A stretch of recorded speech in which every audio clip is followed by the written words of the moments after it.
അസ്സലാമു അലൈക്കും. ഒരു സങ്കടകരമായൊരു വാർത്തയുണ്ട്. ഇന്നാലില്ലാഹി വ ഇന്നാ ഇലൈഹി റാജിഊൻ.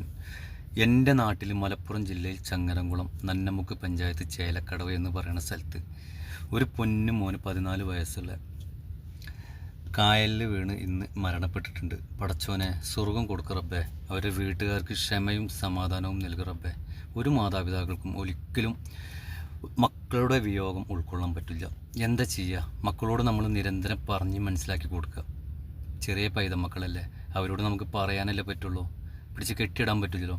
അപ്പോൾ നമ്മൾ നിരന്തരം മക്കളെ ബ്രെയിൻ വാഷ് ചെയ്തിട്ട് മക്കളെ കരണ്ടായാലും തീയായാലും വെള്ളമായാലും നമ്മൾ ഒരിക്കലും ആ ഭാഗത്തേക്ക് നമ്മൾ പോകരുത്. അതിനൊരു പക്വതയും കാര്യങ്ങളൊക്കെ വന്നതിന് ശേഷം നമ്മളതിൽ അതുമായി ബന്ധപ്പെട്ടിടയിൽ പ്രവർത്തിക്കാൻ പാടുള്ളൂ എന്ന് നമ്മൾ നിരന്തരം മക്കളോട് പറഞ്ഞ് മനസ്സിലാക്കി കൊടുക്കണം. എല്ലാ മാതാപിതാക്കളും അങ്ങനെ തന്നെ ചെയ്യണം. അതേപോലെ തന്നെ സ്കൂളിൽ ഒരു മാസത്തിൽ ഒരു 2-3 പ്രാവശ്യമെങ്കിലും ഇതിനെക്കുറിച്ചിട്ട് മക്കൾക്ക് ഒരു പഠനം നടത്തുക തന്നെ ചെയ്യണം. ഉണ്ടോ ഇല്ലേ എന്നുള്ളത് എനിക്കറിയില്ല. നമ്മൾ പഠിക്കുന്ന കാലത്തൊന്നും അങ്ങനെയല്ല. അപ്പോൾ എല്ലാ മാതാപിതാക്കളും ശ്രദ്ധിക്കുക. മക്കളെ പ്രത്യേകിച്ച് ചെറിയ മക്കളല്ലേ, അവർക്ക് ബുദ്ധി ഉറച്ചു വരുന്ന മക്കളല്ലേ, നമുക്ക് പറയാനല്ലേ പറ്റുള്ളൂ. ഏത് മാതാപിതാക്കൾക്കാണ് ഇത് അംഗീകരിക്കാൻ പറ്റുക? ഒരിക്കലും അംഗീകരിക്കാൻ പറ്റില്ല മക്കളുടെ വിയോഗത്തെ കുറിച്ചിട്ട്.